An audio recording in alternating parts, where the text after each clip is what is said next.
जय श्री हरि विष्णु भक्तों। वैशाख मास सनातन धर्म में अत्यंत पुण्यदायी और कल्याणकारी माना गया है। इस पवित्र मास में प्रातःकाल स्नान, दान और भगवान विष्णु की भक्ति करने से मनुष्य के सभी पाप नष्ट हो जाते हैं और जीवन में सुख समृद्धि का आगमन होता है। शास्त्रों में बताया गया है कि वैशाख मास में जल, अन्न, वस्त्र, छाता, पंखा और अन्य आवश्यक वस्तुओं का दान करने से अक्षय पुण्य की प्राप्ति होती है और भगवान की विशेष कृपा बरसती है। आज हम वैशाख मास महात्म के 13वें अध्याय में जानेंगे विभिन्न वस्तुओं के दान का महत्व, वैशाख स्नान के कौन कौन से नियम बताए गए हैं और इन नियमों का पालन करने से मनुष्य को कौन कौन से दिव्य फल प्राप्त होते हैं। आइए श्रद्धा और भक्ति के साथ इस पवित्र कथा का श्रवण करें और अपने जीवन को पुण्य, शांति और समृद्धि से भर दें। नारद जी कहते हैं, वैशाख मास में धूप से तपे और थके मांदे ब्राह्मणों को श्रम नाशक सुखद पलंग दे मनुष्य कभी जन्म, मृत्यु आदि के कलेशों से कष्ट नहीं पाता। जो वैशाख मास में पहनने के लिए कपड़े, बिछावन देता है, वह उसी जन्म में सब भोगों से संपन्न हो जाता है और समस्त पापों से रहित हो ब्रह्म निवारण मोक्ष को प्राप्त होता है। जो तिनके की बनी हुई या अन्य खजूर आदि के पत्ते की बनी हुई चटाई दान करता है, उसकी उस चटाई पर साक्षात भगवान विष्णु शयन करते हैं। चटाई देने वाला बैठने और बिछाने आदि में सब ओर से सुखी रहता है। जो सोने के लिए चटाई और कंबल देता है, वह उतने ही मात्रा से मुक्त हो जाता है। निद्रा से दुख का नाश होता है, निद्रा से थकावट दूर होती है और वह निद्रा चटाई पर सोने वाले को सुखपूर्वक आ जाती है। धूप से कष्ट पाए हुए श्रेष्ठ ब्राह्मणों को सूक्ष्मांतर वस्त्र दान करता है, वह पूर्ण आयु और परलोक में उत्तम गति को पाता है। जो पुरुष ब्राह्मणों को फूल और रोली देता है, वह लौकिक भोग का भोग करके मोक्ष को प्राप्त होता है। जो खस, कुश और जल से वासित चंदन देता है, वह सब भोगों में देवताओं की सहायता पाता है तथा उसके पाप और दुख की हानि होकर परमानंद की प्राप्ति होती है।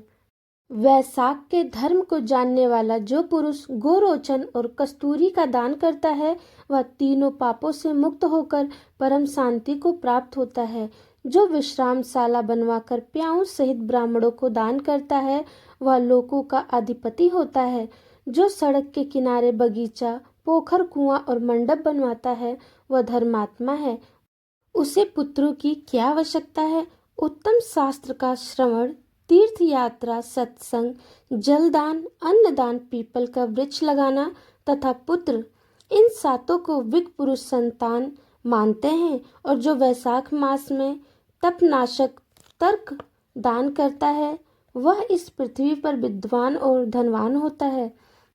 धूप के समय मट्ठे के समान कोई दान नहीं, इसीलिए रास्ते के थके मांदे ब्राह्मणों को मट्ठा देना चाहिए।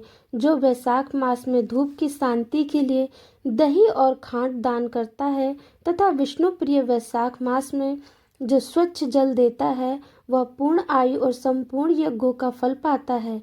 जो पुरुष ब्राह्मणों के लिए गोघृत अर्पण करता है, वह अश्वमेघ यज्ञ का फल पाकर विष्णु लोक में आनंद का अनुभव करता है। जो दिन के ताप की शांति के लिए सायंकाल में ब्राह्मणों को ऊख दान करता है, उसको अक्षय पुण्य प्राप्त होता है। जो वैशाख मास में शाम को ब्राह्मण के लिए फल और शरबत देता है, उससे उसके पितरों को निश्चय ही अमृत पान का अवसर मिलता है। जो वैशाख मास के महीने में पके हुए आम के फल के साथ शरबत देता है, उसके सारे पाप निश्चित ही नष्ट हो जाते हैं। जो वैशाख मास की अमावस्या को पितरों के उद्देश्य से कस्तूरी, कपूर, बेल और खस की सुगंध से वासित शरबत से भरा हुआ घड़ा दान करता है, वह 96 घड़ा दान करने का पुण्य पाता है। वैशाख मास में तेल लगाना, दिन में सोना, कांसे के पात्र में भोजन करना, खाट पर सोना, घर में नहाना, निषिद्ध पदार्थ खाना, दोबारा भोजन करना तथा रात में खाना, ये 8 बातें त्याग देनी चाहिए। जो वैशाख मास में व्रत का पालन करने वाला पुरुष पद पत्ते में भोजन करता है, वह सब पापों से मुक्त हो विष्णु लोक में जाता है। जो विष्णु भक्त पुरुष वैशाख मास में नदी स्नान करता है वह 3 जन्मों के पाप से निश्चय ही मुक्त हो जाता है। जो प्रातःकाल सूर्योदय के समय किसी समुद्रगामी नदी में वैशाख स्नान करता है वह 7 जन्मों के पाप से तत्काल छूट जाता है। जो मनुष्य 7 गंगाओं में से किसी भी उष्ण काल में स्नान करता है वह करोड़ों जन्मों में उपार्जित किए हुए पाप से निस्संदेह मुक्त हो जाता है। जानवी गंगा, वृद्ध गंगा, गोदावरी, कालिंदी, यमुना, सरस्वती, कावेरी, नर्मदा और वेणी ये 7 गंगाएं कही गई हैं।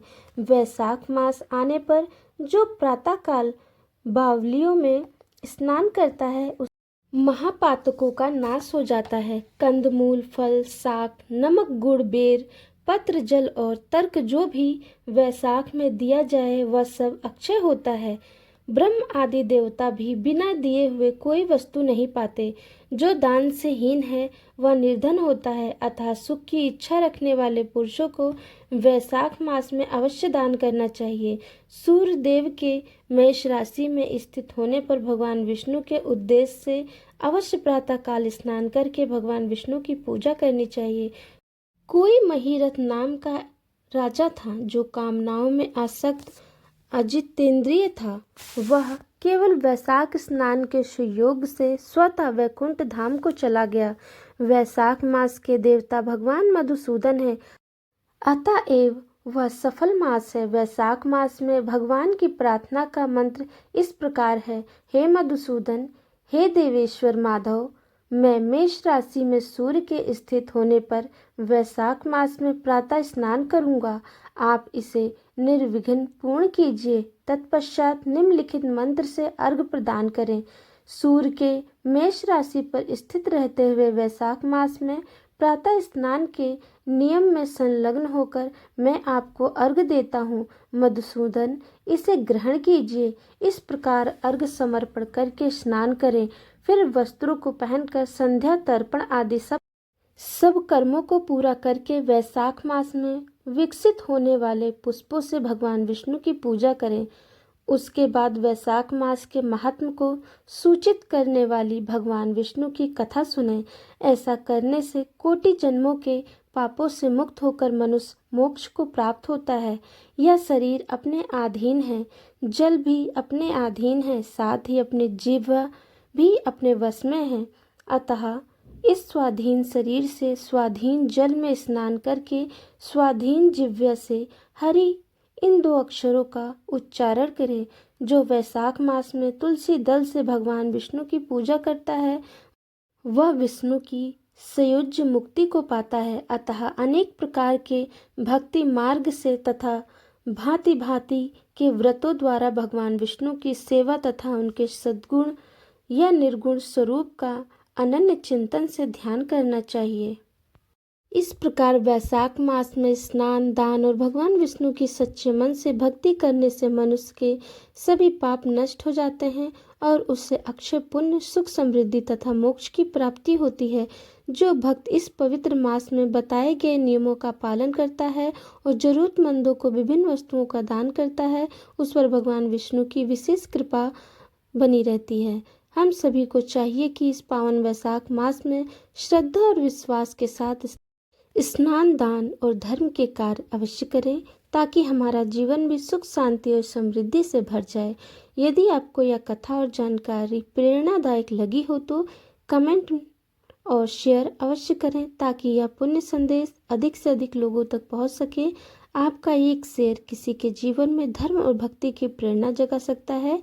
जय श्री हरि विष्णु अवश्य लिखें।